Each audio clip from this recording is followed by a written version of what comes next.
კიტელს უყვარდა ლურჯი ხიფთანი და მიკერელი ნაჭრის გულიდან, თეთრი გულიდან ნაჭრის.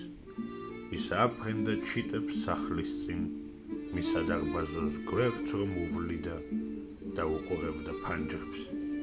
იმ ლურჯ ხიფთანსაც ალბათ უყვარდა და შეკერილი თეთრად კიტელი, როცა ტოვებდა უჯრას, სულ შავი იყო ბოლო ქალაქის, მხოლოდ ფოთლები იყო ყვითელი, სხვა კი შორი და ლურჯი. თეთრ კიტელს სურდა სადმე ორივეს ერთი ჰქონოდათ სახლის კარადა და საკიდარიც ერთი.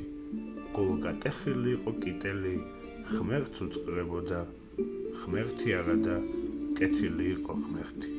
გავდა მადლობას გულით გადახდილს, შეკედელებული თბილად იროსის, ან გახსენებას ამბის. ისეთი კარგი იყო ხიფთანი, როგორც შეხვედრა სანაპიროზე, როგორც ნაკინი ბამბის.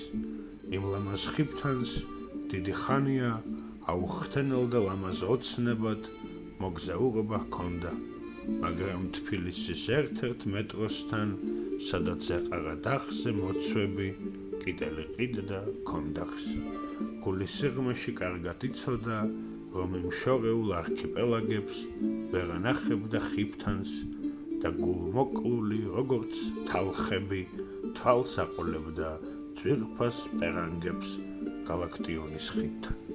კიტელი თითქოს თავსაც იხჩობდა, როცა ცხელ წყალში ხელით რეცხაოდნენ, ვეღარ უძლებდა ამდენს, თუმცა გაფენილი მისი სახელო მიუწვდებოდა პირველ მერცხლამდე, მიუწვდებოდა ცამდე.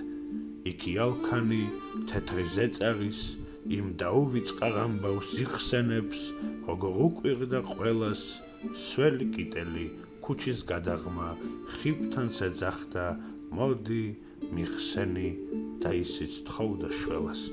ნახე სურო ჩემ ძველ აივანს, ჭამს შეწამლული ჟღიას ვაზივით, გაფენილი ვარ მარტო, ძირს ჩამოყარი რკინის სარჭები, გადმოიფრინე ქარში გამზირი, ჩემო გულო და დარდო. უძლური იყო თეთრი კიტელი, მასზე ფიქრობდა გაუთავებლად და იხურებოდა კიდეც, ჩამოხსნიდნენ და აუთავებდნენ ამერთ საცოდავ კიტელს.